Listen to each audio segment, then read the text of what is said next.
folks, we're going to need to buckle up and keep all of our arms, legs, and feet in because it's going to be an event-filled, crowded, high-energy spring at Disneyland in 2024. And if you're planning a trip during this time, you're going to want to do some smart planning, and that's why I'm here to help, so let's get started.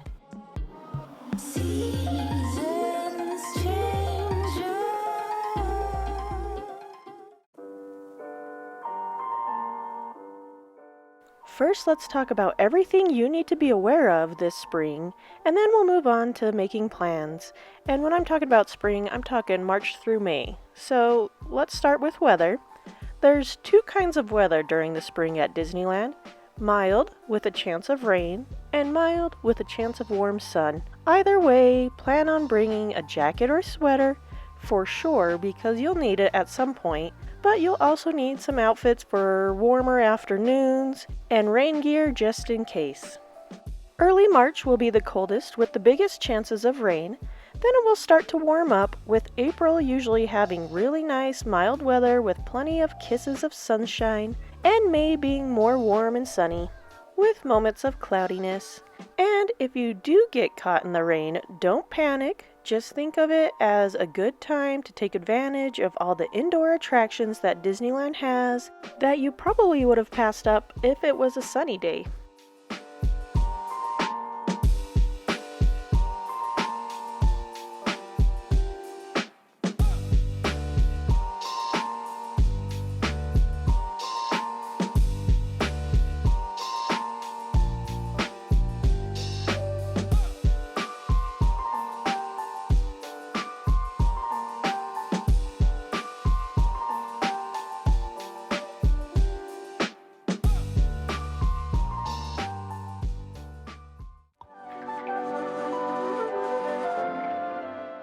This spring is going to have a lot of events to be aware of, and even if you don't care about the events, you'll need to know about them to make plans and understand the crowds. Starting March 1st, the Food and Wine Festival will kick off. Held in Disney's California Adventure Park, you'll find food truck-style booths throughout the park offering bite-sized food options and drinks galore. These booths will have an emphasis on food that you would find around California, including artichokes, avocado, cheeses, wines, with Mexican, Italian, and Asian influences sprinkled within them. On top of that, you'll have extra entertainment throughout the park, plus cooking demonstrations, crafts for kids. It will have this big dinner party backyard cookout vibe to it.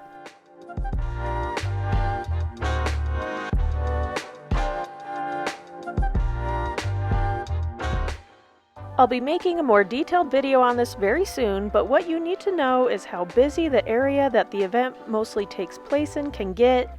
It can get very crowded starting at 11 a.m. all the way through the prime dinner times, especially right in the middle of the corridor. If you're not planning on participating too much with this event, I highly suggest hanging out in the outer lands and pathways of the park to avoid these crowds. On March 5th and 7th, Disneyland Park will have an After Dark event, Disney Channel Night. You need a separate ticket to do this event, and it will close the park down around 8 p.m. If you're attending this event, don't forget to make dining reservations at the locations offering prefixed throwback meals that will make you feel like a kid, but in a fun, new kind of a way. New this year will be the Season of the Force from April 5th to June 2nd. This event will be celebrating all things Star Wars, and whenever that happens, you get all the Star Wars fans flocking to the park. Aside from the Star Wars stuff that's already at Disneyland, I'm sure we'll see even more things like extra characters,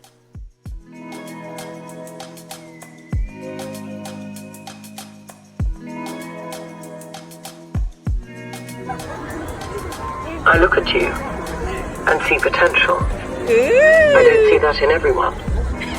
That's your advantage. Don't waste it.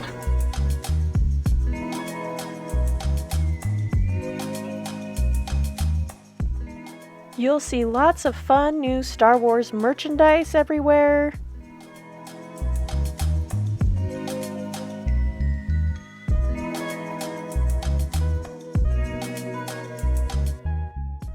You'll see additions to the Star Tours ride, and Space Mountain will turn into Hyperspace Mountain. Star Wars Night, the very popular After Dark extra ticketed event, will happen on multiple nights on April 16th, 18th, 23rd, 25th, 30th, and May 2nd, 7th, and 9th. You can expect Star Wars nostalgia, food, costumes, music, all kinds of entertainment if you attend this event. I assume tickets will go on sale shortly for it. On those dates, you'll see Disneyland proper close early and the crowds pick up about midday.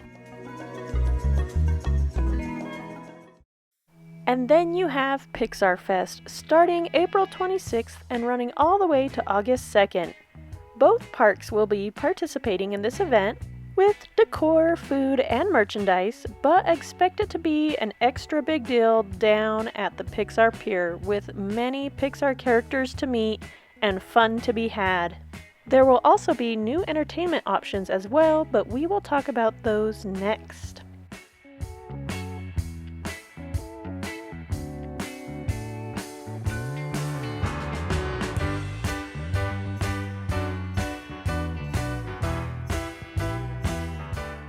On to one of my favorite topics, entertainment. The springtime is going to be full of all kinds of entertainment, and you won't want to miss any of it. So let's get started first with parades.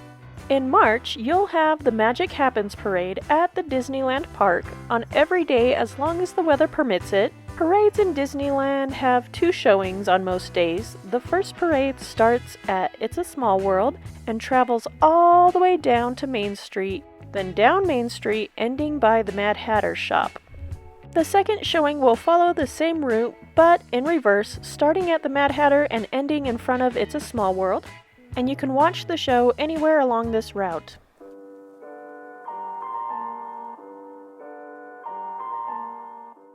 The Magic Happens Parade will for sure be running through March at 3 and 5:30, but always check the times on the app the day of to make sure the time hasn't changed at all. This is a very large and colorful parade with large floats, fun choreography, and a very catchy song. I highly suggest seeing this parade at least once. It's a crowd pleaser for sure.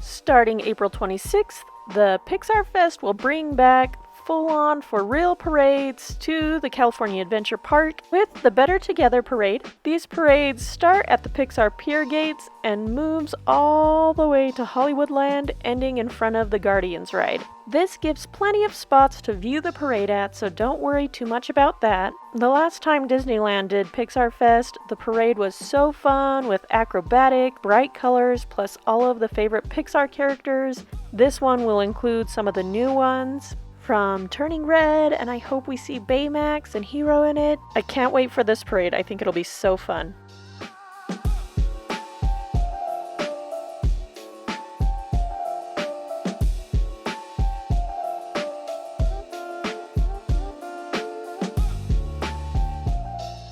And I'm sure there will be some extra additions to the entertainment at Pixar Pier during this time.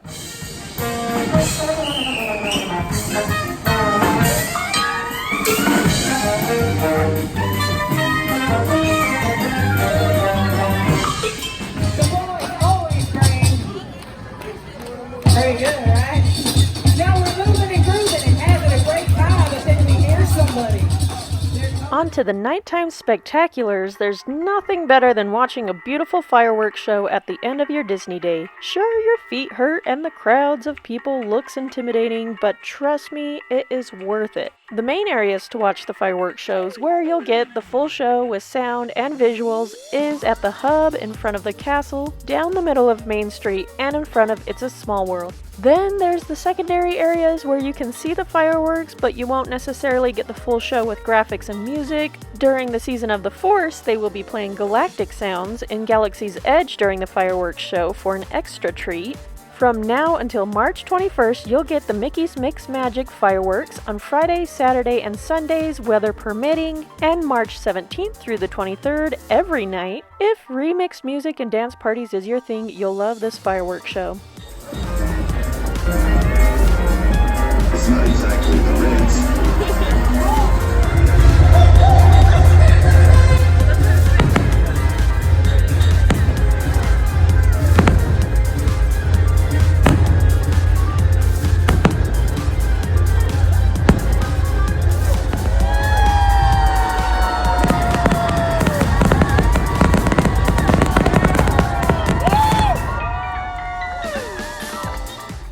Starting March 22nd through April 14th, Wondrous Journeys will return. This is a heartwarming show taking you through the many years of magic and animation Disney has created.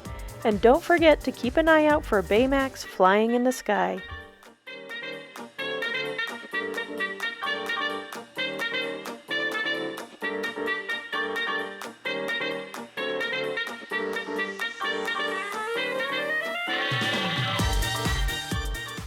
Then starting April 26th and through the summer, you'll get the Pixar-themed show Together Forever, celebrating friendship and awesome partnerships. And boy, I hope the Up House makes a return in this show. Most definitely get your tissues ready for this one.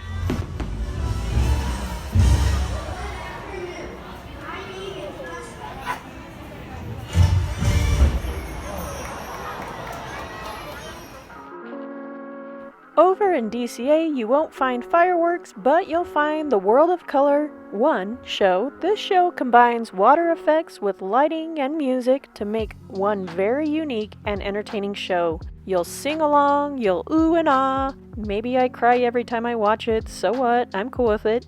There's a ton to know about this show, so make sure you go to my channel and check out the World of Color video that I've made for all of the details on it. It shows pretty much every night, and the shows will be at 9 p.m. and 10:15 p.m. So get yourself your favorite caffeinated beverage because this show is worth staying up late for.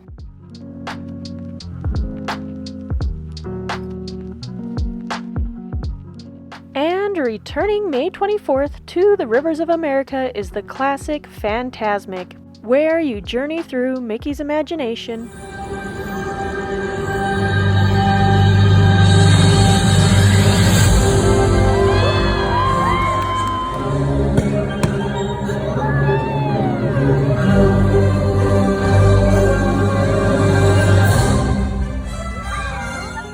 You'll see scenes of romance, scenes of adventure, and even some scary moments, so look out.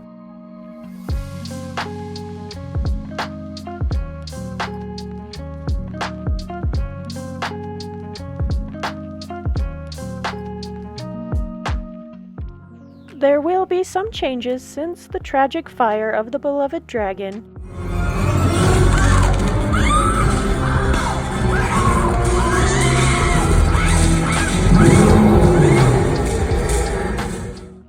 It looks like the pirate scene will be reverting back to the Peter Pan scene, which is a little bit of a bummer because the pirate scene was really cool. But I'm down with Peter Pan as well.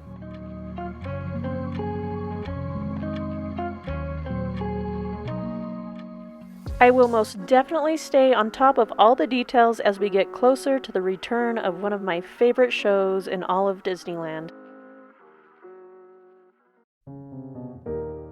I know you're going to want to go over ride closures, so let's go over what we know so far. We'll see the return of the Astro Orbiter to Tomorrowland. That's been down for a long time now. It will open back up on March 15th.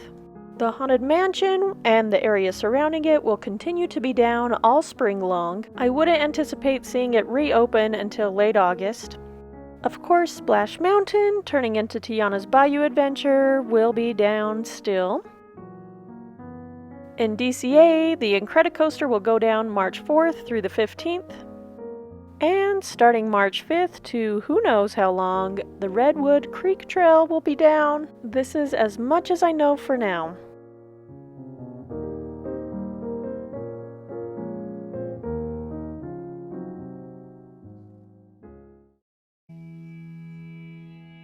Now, I wouldn't be doing my job if I didn't talk about the food.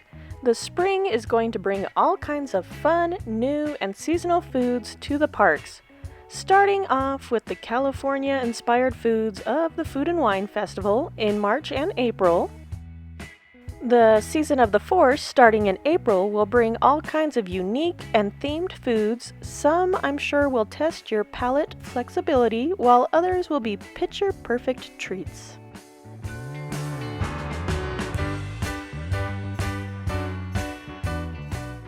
Through the entire spring season, you'll see a lot of food adorned with flowers, a lot more fresh produce type dishes, as well as a lot of berry and fruit flavors sneaking into every single food item.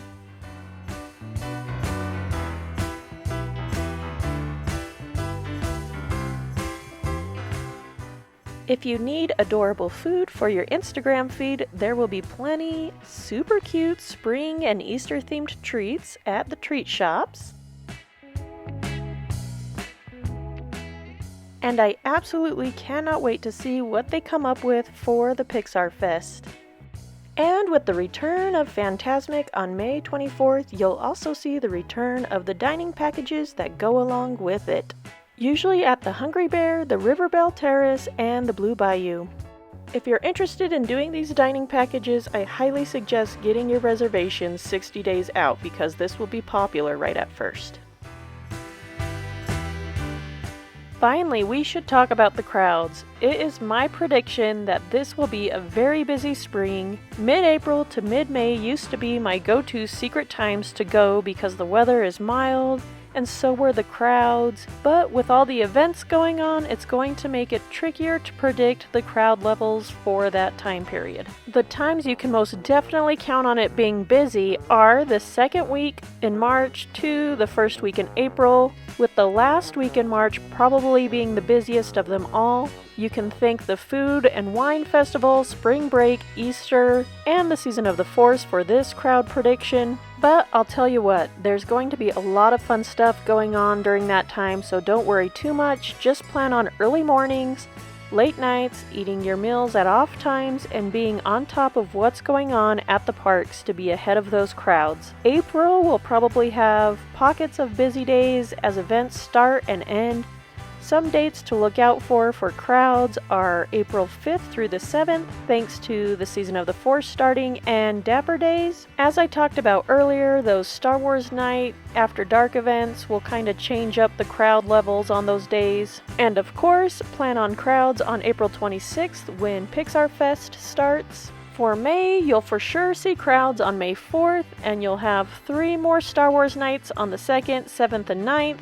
The 10th through the 23rd will probably be the least busy weeks of the season, and then plan on the 24th to the 29th being busy due to Memorial Day weekend and Fantasmic returning, merging together. All that being said, don't let this scare you from going to Disneyland in the spring. Now that we have everything figured out, let's make some plans.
Are you planning on going to Disneyland in the spring? I know I am. I hope to see you there. If this video was helpful for you, please give it a like. And you can keep on watching more of my videos by clicking this video on the right hand of your screen. Thank you for watching and take care.